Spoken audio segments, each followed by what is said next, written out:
क्यों? क्योंकि ये बताइए ऐसा कौन व्यक्ति जिसको नहीं पता कि वो मरेगा। हाँ, सब जानते हैं कि मरेंगे एक ना एक दिन, लेकिन फिर भी जागते नहीं। अच्छा, सबको पता है ना कि एक दिन मृत्यु होनी है, क्योंकि मृत्यु जीवन का सत्य है। अच्छा, परीक्षित जी को तो 7 दिन में मरने का शाप लगा, उनको तो पता था 7 दिन में मर जाएंगे, लेकिन आप लोगों को पता है कि आप लोग कब मरेंगे? हाँ, व्यक्ति इस क्षण बैठा है, एकदम स्वस्थ बैठा है, अगले क्षण पता चले उसके प्राण उड़ जाए, प्राण चले जाए। किसी के जीवन का कोई ठिकाना है, कोई भरोसा है? नहीं है। कम से कम परीक्षित जी को तो ज्ञात था कि 7 दिन में मृत्यु होगी, मनुष्य को तो ये भी ज्ञात नहीं। इसीलिए नित्य आप तैयारी के साथ रहिए, कभी भी समय आ सकता है, हमारी तैयारी में कमी नहीं होनी चाहिए। व्यक्ति सब कुछ टाल देगा परंतु मृत्यु नहीं टाल सकता। वो चाहे कितना बड़ा अमीर हो, चाहे कितना बड़ा गरीब हो, व्यक्ति अपनी मृत्यु को नहीं टाल सकता। आपने एक डांसर का नाम सुना होगा, माइकल जैक्सन। हाँ, सुना? डांसर थे, पता है उन्होंने सुन रखा था कि मरना है, जानते थे, तो पूरी तैयारी के साथ रहते थे। पता है कैसी तैयारी? अपने घर में ना जाने कितने डॉक्टरों की टीम तैनात रखी थी। पानी पीते थे तो पहले डॉक्टर जांच करते थे, भोजन करते थे तो उस भोजन की जांच पहले डॉक्टर करते थे, तब वो खाते थे।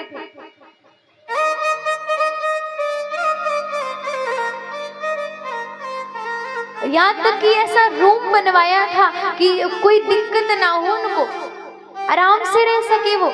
लेकिन फिर भी बताइए क्या वो जीवित रहे?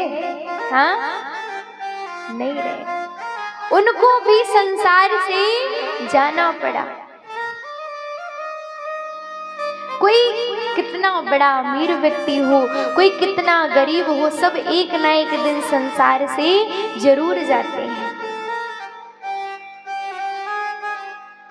एक डाकू था सिकंदर नाम का, बहुत बड़ा डाकू, पूरी जीवन चोरी डकैती की, खूब धन एकत्रित किया, और आज उसकी अंतिम अवस्था आ गई। अंतिम समय में लेटा हुआ है, वैद्य जी से कहता है, प्रभु मैंने जीवन में जितना धन इकट्ठा किया है सब ले लो, लेकिन मुझे बचा लो, मुझे जीवित रहना है, मुझे जिंदा रहना है, मुझे बचा लो। वैद्य जी ने कहा, तुम मुझे कितना भी धन दे दो, मैं तुम्हें नहीं बचा पाऊंगा, क्योंकि मृत्यु आनी है तो आएगी। तो उस डाकू ने पता है क्या कहा कि जब मेरी अंतिम यात्रा, शव यात्रा निकाली जाए तो मेरे हाथ को नीचे लटका दिया जाए,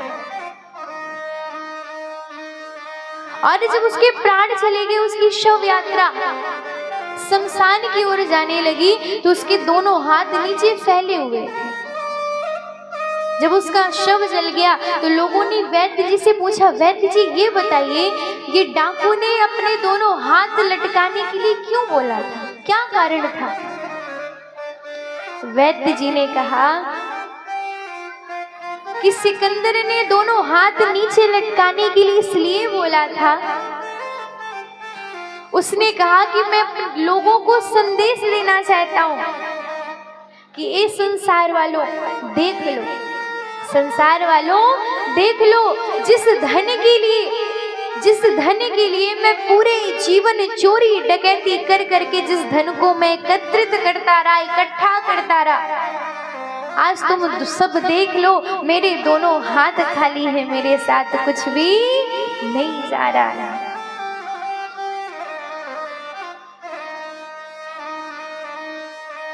और यहाँ तक कि जब आपने देखा होगा शव यात्रा जब निकलती है ना, तो व्यक्ति के ऊपर सिक्के फेंके जाते हैं। देखा है? सिक्के क्यों फेंके जाते हैं?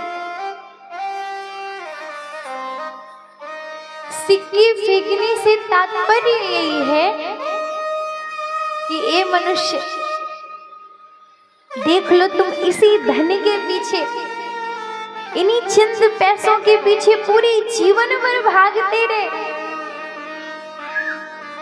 माया में फंसे रहे। अब देख लो तुम जा रहे हो तो 1 रुपए भी साथ लेकर के नहीं जा रहे हो।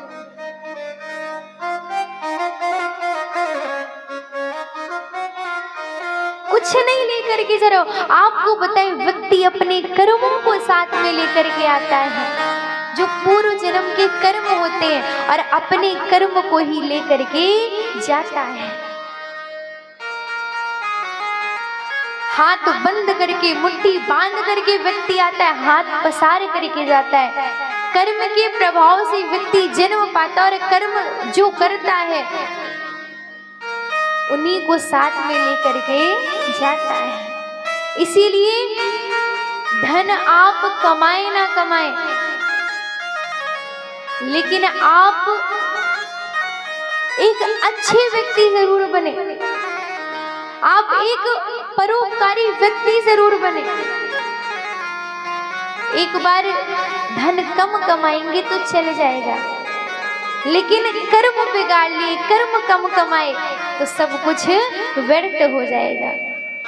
इसीलिए अब ये नहीं कह रहे कि बिल्कुल धन मत कमाइए, क्योंकि भाई परिवार चलाने के लिए धन जरूरी है, लेकिन बस उतना धन कि हम भी भूखे ना रहे और साधु भी भूखा ना जाए। भगवान इतना दीजिए जामे कुटुंब समाए, हम भी भूखे ना रहे और साधु भी भूखा ना जाए। बस इतना पर्याप्त है, और फिर इसके बाद भजन में लग जाना है। अब भजन और भक्ति करने के लिए आप अपने काम को बंद ना कीजिए, काम भी होता रहे और भजन भक्ति भी चलती रहे। सुखदेव जी ने कहा, राजन, जिस व्यक्ति की मृत्यु होने वाली उस व्यक्ति को भगवान का भजन करना चाहिए, कीर्तन करना चाहिए। तस्माद् भारत सर्वात्मा भगवान ईश्वरो हरि श्रोतव्या कीर्तितव्यस्य स्मर्तव्यस्य ताभयम्। जिस व्यक्ति की मृत्यु होने वाली हो उस व्यक्ति को भगवान का भजन करना चाहिए, कीर्तन करना चाहिए, उनकी कथाओं को सुनना चाहिए, उनका स्मरण करना चाहिए, उनका ही चिंतन करना चाहिए। क्यों? चिंता करे सो मिले बीमारी, और चिंतन करे सो मिले मेरे बांके बिहारी। तो भाई चिंता ना कीजिए, चिंतन कीजिए, क्योंकि चिंतन करने से हमारे बिहारी जी मिलते हैं। सदा उनका स्मरण करते रहा कीजिए, उनको याद करते रहा कीजिए।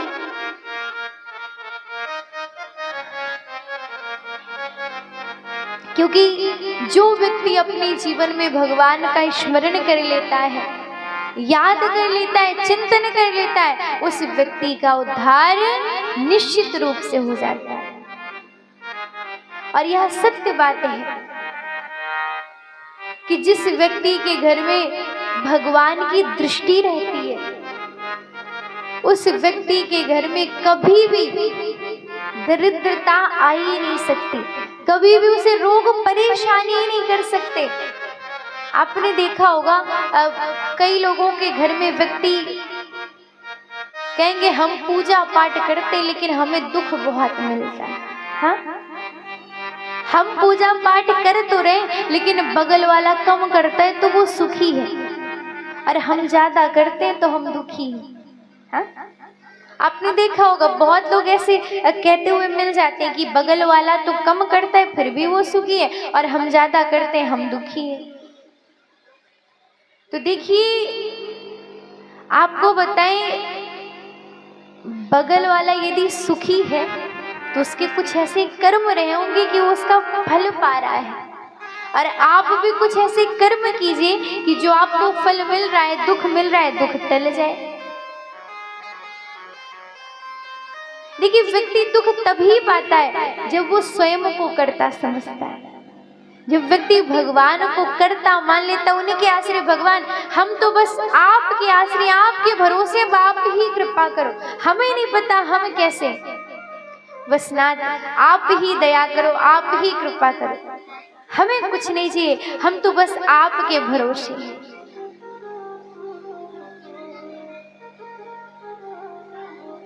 नाथ हम अच्छे हैं बुरे हैं हमें नहीं पता, बस आप हम पर कृपा दृष्टि बनाए रखो, आपकी कृपा हम पर बनी रहे, बस सब कुछ हमको प्राप्त हो जाएगा।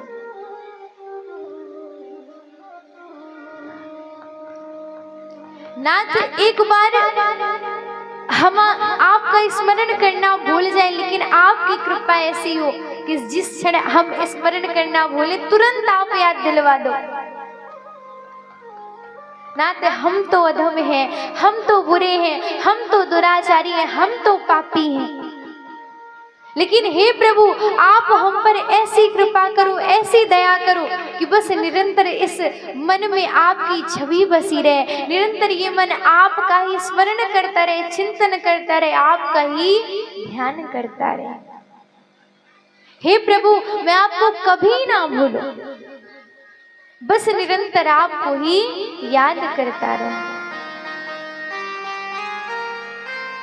और नाथ आपको भी लाखों भक्त मिल जाएं, लेकिन आप भी हमको कभी मत भूलना। हे लाडली मुझको भूल न जाना,